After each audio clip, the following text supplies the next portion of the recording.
Assalamualaikum warahmatullahi wabarakatuh. Sekarang saya lagi nunggu tamu nih, Bapak Dr. Otong Rosadi SH MH. Beliau ini rektor Universitas Eka Sakti Padang dan saat ini mau berkunjung ke saya, mau ngobrol-ngobrol. Saya lagi nunggu nih guys, nanti ini dibersihkan supaya rapih.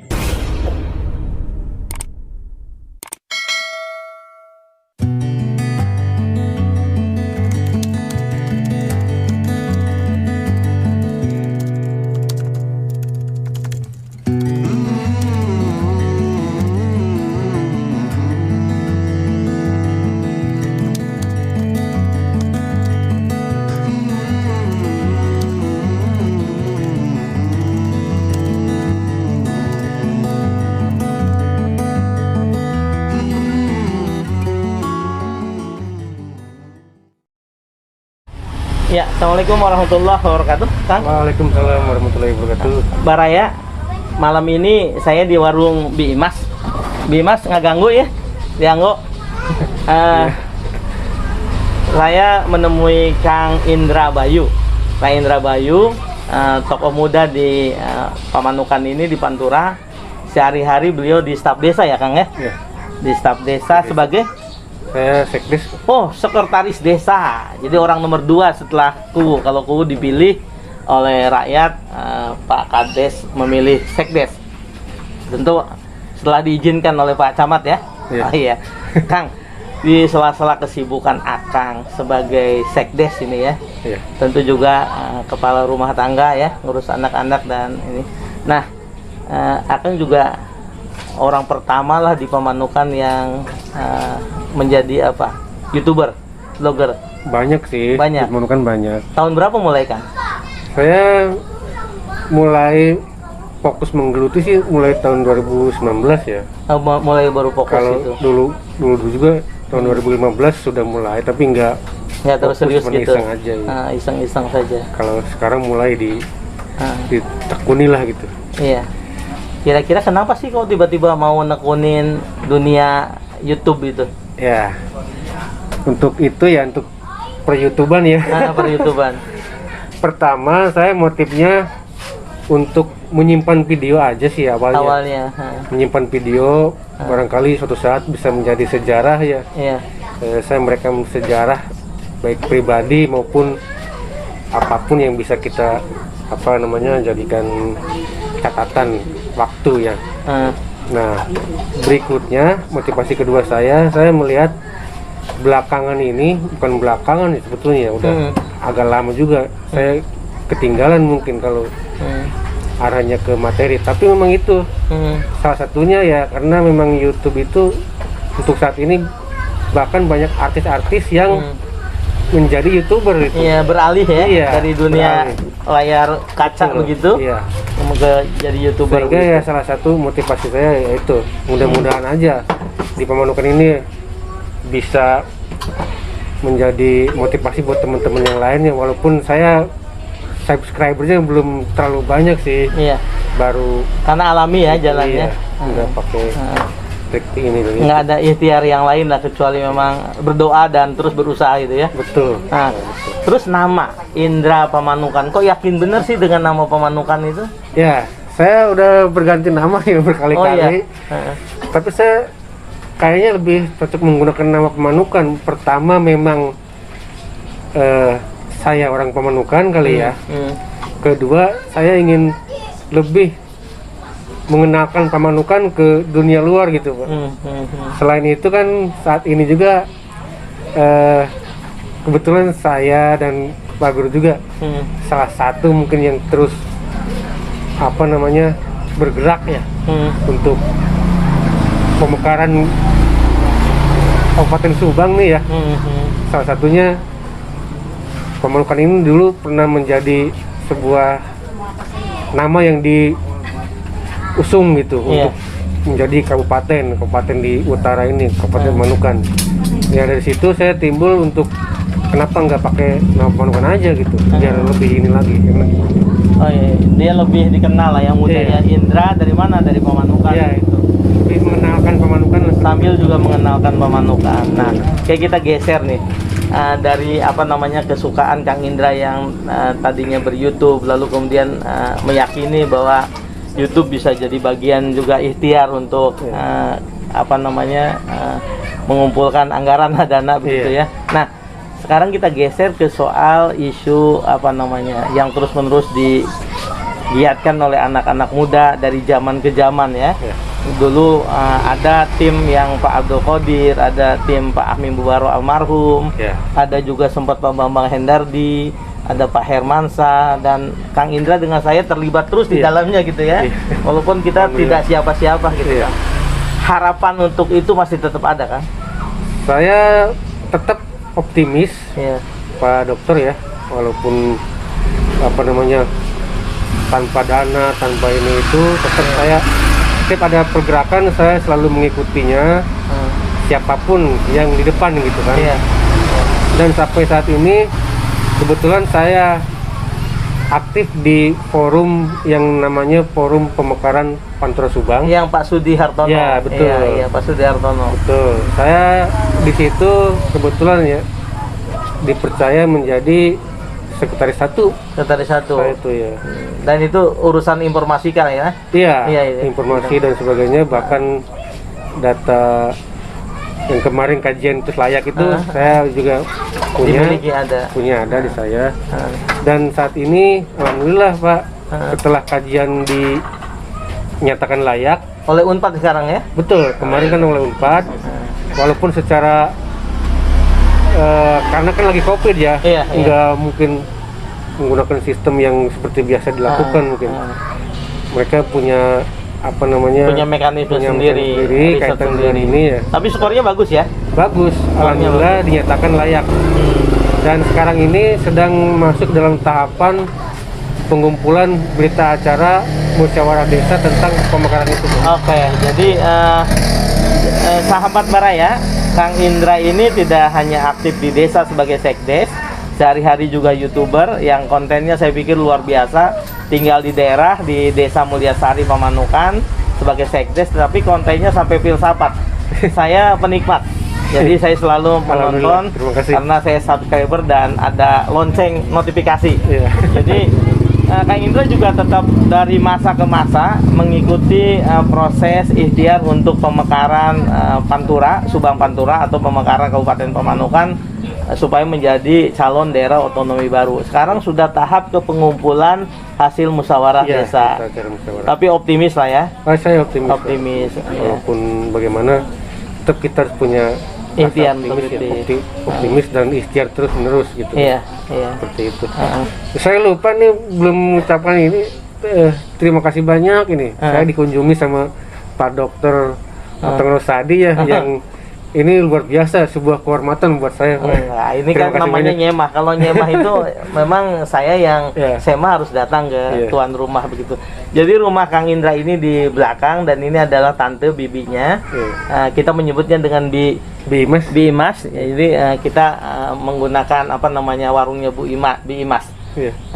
Ya di kampung kami juga namanya Dusun Baru, Desa Mulyasari. Kang, kita dengan ikhtiar itu tentu kapanpun mewujud gitu ya daerah otonomi baru, apapun namanya Kabupaten Subang Utara atau Kabupaten Pamanukan, itu kan semua untuk anak-anak kita ya, untuk generasi muda kita. Kira-kira harapan Akang terhadap generasi muda khususnya yang berada di Subang apa, Kang? Saya berharap untuk generasi muda nanti kedepannya mungkin ya bisa lebih baik lagi, lebih maju lagi, yang kesejahteraannya bisa lebih karena kan kalau sekarang ini Pak apa namanya banyak sekali ketimpangan ya, dan juga tentang pelayanan publik yang terlalu jauh itu juga menjadi salah satu alasan warga kita ini, alasan untuk terjadinya pemekaran itu salah satunya gitu kan. Kalau alasan sih banyak banget. Dan saya berharap teman-teman pemuda ke depan gitu bisa lebih maju lah, bisa punya power seperti Pak Dokter ini. Luar Semangat biasa. ya, anak-anak Iya. mudanya tetap semangat, tetap kemudian dia ingin harus wujudkan harapan-harapan mereka gitu tanpa menyerah. Nah, sahabat muda, sebetulnya Subang ini tidak terhitung. Jadi jari saya tidak cukup untuk menghitung tokoh-tokoh Subang yang berhasil tidak hanya di Subang tapi juga di luar. Kita bisa sebut misalnya tokoh yang aktif di pemerintahan, itu dengan ada Profesor Ermaya, ada pengamat politik juga yang berasal dari Universitas Pendidikan Indonesia, ada yang dari Unpad, dari ITB, bahkan LIPI. Kita memiliki pakar gempa yang saya sering sebut di mana-mana. Tokoh-tokoh muda seangkatan kita, Kang, itu juga ada yang sudah menjadi staf ahli menteri begitu ya, sekarang posisinya di Kemenpora, ada yang di Sekretaris Negara yang sudah menghadapi purna pensiun atau yang memang sudah pensiun benar. Nah, harapan Kang Indra dengan banyaknya tokoh baik yang ada di Subang juga di luar Subang untuk membangun Subang ke depan, itu bagaimana, Kang, harapannya? Ya, saya sih berharap ya kepada beliau-beliau ini kalau bisa sih berikan kontribusi kepada kita lah, ke Subang ini, ke Pantura ya, terutama ya, untuk bisa bisa lebih memberikan semangat pada kita. Ya kalau bisa habis ini buat apa gitu, gerakan apa, entah di bidang pendidikan, ekonomi, yang kira-kira bisa lebih mengembangkan potensi di kita gitu. Saya juga punya teman seorang Kang Ade. Iya, salah satunya Ade itu beliau Julipar ini. ya. Iya. Ade Imam Julipar itu luar biasa juga itu. Saya sempat mau nitipkan anak saya untuk belajar algoritma dulu ke beliau, belajar komputer gitu, Kang Ade dulu. Luar biasa Bang Ade. Tadi juga ini titip salam ini buat salam balik Kang Ade. Untuk Kang Ade yang jika menyimak, saya juga mengidolakan Anda dari karir di bawah. Saya lihat benar perjuangannya gitu ya. Kita juga bisa menyapa, Kang. Saya agak excited juga ketika saya menjadi salah seorang yang terpilih menjadi anggota tim seleksi Bawaslu Kepulauan Riau. Jadi orang Subang kerja di Sumatera Barat, tapi dipilih salah seorang dari 5 anggota tim seleksi. Lalu ketika saya berangkat naik pesawat, kaget saya karena apa, di SK itu ada juga nama orang Subang lainnya selain saya. Pak Kakak Suminta, Kang Kakak. Iya, Kakak Suminta dari Pusaka. Jadi ketika saya datang ke Kepulauan Riau, saya tidak mimpi jadi pimpinan, tetapi ketika 2 orang lainnya juga mendukung saya, jadi 4-1 itu. Jadi akhirnya posisinya saya jadi ketua tim sel. Nah, itu juga luar biasa orang Subang ini, dan anehnya ya ketemunya di SK-kan dan kita tidak saling sapa, tidak saling ada komunikasi gitu ya. Itu salah satu contohnya. Di Facebook juga kita ada Haji Ilyas ya, sebut Kang Haji itu ya. Beliau sudah jenderal di Angkatan Laut, bintang 1 kalau tidak salah. Itulah yang diharapkan oleh yang dibicarakan oleh Kang Indra. Kontribusi kita semua mudah-mudahan dengan cara apapun bisa membuat Subang lebih baik ke depan gitu ya. Istilah Subang lebih baik ke depan, menurut Akang kira-kira harus dibagaimanakan Subang itu, Kang? Menurut saya ya. Iya. Gimana tuh, Kang? Saya tetap masih berpedoman ke karena saya mungkin salah satu pegiat pemekaran ya. Ya untuk lebih ke depan ya dimekarkan ya. Harus mekar biar tumbuh bersama. Karena bebannya mereka sudah berat lah ya. Terlalu banyak, terlalu besar sehingga tidak terjamah gitu, tidak terpantau saking luasnya, saking banyaknya gitu kan. Tapi kalau dimekarkan menjadi 2 wilayah, utara dan selatan misalnya, sehingga bisa terpantau nih, karena skupnya lebih kecil gitu, lebih bisa pemerataannya juga bisa tersentuh semua, seperti itu Pak. Oke, jadi Kang Indra punya resep dan itu ide, gagasan, ikhtiar Kang Indra bahwa Subang bisa jauh lebih baik jika Subang kemudian menjadi 2. Betul. Subang Selatan tumbuh, Subang Utara juga tumbuh, bersama-sama tumbuh. Karena keberhasilan sebuah pemekaran itu bukan dilihat dari salah satu yang berkembang atau maju, itu dua-duanya harus tumbuh bersama. Betul. Jadi daerah induk tetap maju, Betul.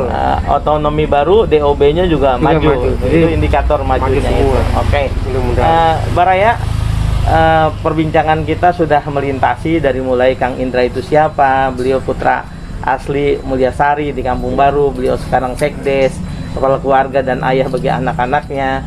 Lalu kemudian dia juga YouTuber dan sudah sedang menikmati YouTube sebagai bagian dari keseharian. Lalu beliau aktivis juga, aktivis pemekaran yang tidak pernah lekang oleh waktu begitu. Lalu ada banyak saran beliau. Jadi ini keren, tinggal di daerah, tinggal di kampung, tapi masih terus berkontribusi. Saya bagian dari orang yang malu juga kalau melihat Kang Indra. Jadi malu, iri karena Kang Indra masih bisa di kampung bersama keluarga dan bisa memberikan kontribusi. Jadi dimanapun kontribusi itu kan pahala ya Kang ya. Tapi Akang kan di sini bersama keluarga besar gitu. Oke, Baraya. Pada bagian penutup seperti biasa, saya ingin menutup dengan dua segmen, dua bagian. Yang pertama, yang membuat Kang Indra menjadi begini gitu. Tentu kan punya mentor atau punya tokoh yang diidolakan begitu ya. Kira-kira sampai perjalanan hari ini siapa idola? Walaupun saya sudah bisa menebaknya. Idola Akang siapa? Idola ya. Iya. Idola. Kalau perjalanan Pak dari kecil sampai sekarang, yang membuat Akang seperti ini siapa? Itu bapak saya ya. Itu saya merinding karena saya menduga itu. Jadi sahabat, saya dugaan saya kembali tepat bahwa Kang Suhu lah, Dadang Suhu kita memanggilnya, dan saya sering, saya sering di sini bersama-sama, bahkan di gazebo yang beliau buat, almarhum buat, Allahumma yarham, mudah-mudahan lalu Fatihah buat beliau di akhir acara ini nanti. Mengapa Akang kemudian menjadikan Kang Dadang Suhu almarhum sebagai idola? Pertama jelas ya, beliau kan bapak, bapak bagi saya. Tapi selain bapak juga kadang-kadang bisa berlaku sebagai teman gitu. Tempat curhat saya. Dan yang pasti beliau selalu memberikan motivasi kepada saya untuk bisa terus berkembang, bertumbuh. Mungkin kalau dulu di sini Pak terkenal kan bagaimana situasi anak muda di sini gitu. Saya juga sama masuk ke dalam situ, tapi bapak saya terus menarik saya gitu. Jangan sampai katakanlah negatif ya. Itu yang selalu saya ingat. Jadi beliau tidak marah ketika saya berbuat salah, justru mengingatkan saya untuk terus bisa bertumbuh, berkembang. Gitu. Oke. Kang Dadang Suhu bersama saya ini Ananda, putranya Indra Bayu, dan dugaan saya tepat bahwa yang bersangkutan Ananda ini mengidolakan ayahanda. Itu tentu kebahagiaan kita semua ya sebagai senior-seniornya. Sahabat, sedikit saya gambarkan Kang Dadang almarhum itu, beliau adalah tokoh senior yang dekat sama anak-anak muda. Di rumah beliau berkegiatannya, dan saya sering gitu 1-2 kali kalau pulang dari Padang ke sini untuk berkunjung, untuk berdiskusi ketika Kang Indra masih sekolah atau segala macam. Nah, siapapun itu layak menjadi idola dimanapun berkhidmat, karena pengabdian itu tidak bisa dibatasi oleh lahan pekerjaan apa. Ini penting sekali. Kemudian yang terakhir sekali Kang, harapan untuk kita semua, termasuk anak-anak nih yang berada di sini, kru saya juga, untuk anak muda ini, apa yang harus mereka lakukan ke depan Kang? Kalau untuk anak muda ya, saya juga masih muda gitu. Mereka milenial, kita post kolonial ya. Cuman ini mungkin kita jangan berhenti untuk terus upgrade skill. Upgrade skill. Skill kita terus ditingkatkan, karena kan terutama untuk saat ini zaman milenial, zaman internet ya, semua serba cepat, dan kita akan ketinggalan kalau kita tidak mengupgrade skill kita. Skill apapun itu ya, tidak terbatas di dunia internet atau apa. Pokoknya skill kita apa namanya di bidang apa nih? Itu geluti, tekuni, dan upgrade terus skillnya sampai kita bertambah terus ilmu. Itu. Oke. Ini akhir pertemuan kita. Terima kasih, Kang. Terima kasih. Saya ingin menutup dengan kesimpulan. Yang pertama, di bagian terakhir tadi Kang Indra mengatakan bahwa jangan lupa untuk terus mengupgrade skill Anda. Untuk anak-anak muda, jangan lupa untuk terus berinovasi, melakukan kreativitas, belajar, dan belajar. Itu yang pertama. Yang kedua, kesimpulannya adalah dimanapun kita berada, sebetulnya kita bisa memberikan kontribusi terbaik sepanjang kita mengerjakan karena kecintaan kita. Orang menyebutnya dengan passion. Ini dibuktikan oleh Kang Indra Bayu, berada tetap di tempat kelahirannya, di rumah tempat kelahirannya. Beliau terus menjadi YouTuber sekaligus menjadi sekdes, sekaligus juga aktif di kalangan pemuda. Dan yang tidak kalah pentingnya soal jangan berhenti bermimpi. Kami berulang-ulang terus-menerus setiap generasi, hampir 6 generasi, terus menggelorakan semangat untuk pemekaran Pantura dari Subang. Dan ikhtiar itu terus sampai sekarang oleh Kang Indra dan kawan-kawan lakukan terus. Sekarang di bawah kepemimpinan Pak Haji Sudi Hartono, Sarjana Hukum, ya. Namanya forum apa yang terakhir ini? Forum Pemekaran Pantura Subang. Forum Pemekaran Pantura Subang, dan langkahnya sudah 2 langkah dari yang lain. Jadi yang lain sudah menggarap awal, langkah ke-1 sudah, sekarang sudah langkah kedua, kita masuk ke langkah ketiga. Saya pikir itu mudah-mudahan ini besar manfaatnya, terutama bagi anak-anak muda. Hatur nuhun, Kang. Hatur nuhun punten terus ngaganggu. Ibu juga Bapak, hatur nuhun terus dianggo ieu. Nun. Assalamualaikum warahmatullahi wabarakatuh dan sampurasun. Waalaikumsalam warahmatullahi wabarakatuh.